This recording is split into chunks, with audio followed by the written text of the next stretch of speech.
Hello बच्चों और question is here in eukaryotic genes coding sequence are called. देखिए हम बात करें यूकैरियोटिक जीन्स की, अगर हम बात कर रहे हैं तो अल्टीमेटली हम बात कर रहे हैं डीएनए की। अब डीएनए का वो पार्ट्स जो हमारा ट्रांसक्रिप्शंस के अंदर इन्वॉल्व होगा उसे हम क्या कहते हैं, सिस्ट्रोन कहते हैं। ठीक है। अब इस सिस्ट्रोन के पास में दो तरह के हमारे पास में न्यूक्लियोटाइड्स होते हैं। एक तो होते हैं हमारे पास में कोडिंग सीक्वेंस, है ना। ये जो कोडिंग सीक्वेंस वो होते हैं जिसे दूसरे शब्दों में और क्या कहा जाता है, इन्हें दूसरे शब्दों के अंदर एक्सोन के नाम से भी जाना जाता है, और इनको हम क्या कहते हैं, एक्सोन भी कहते हैं। ये एक्सोन का न्यूक्लियोटाइड क्या है, जो अपने आप को क्या करता है, एक्सप्रेस करता है इन आरएनए। जो अपने आप को आरएनए के अंदर एक्सप्रेस करेगा वो हमारे पास में एक्सोन या कोडिंग सीक्वेंस कहलाते हैं सिस्ट्रोन के अंदर।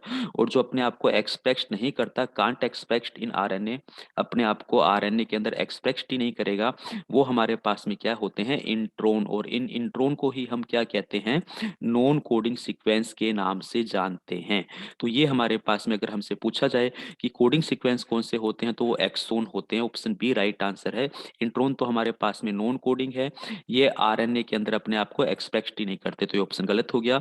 रेगुलेटरी सीक्वेंस भी नहीं है ये हमारे पास।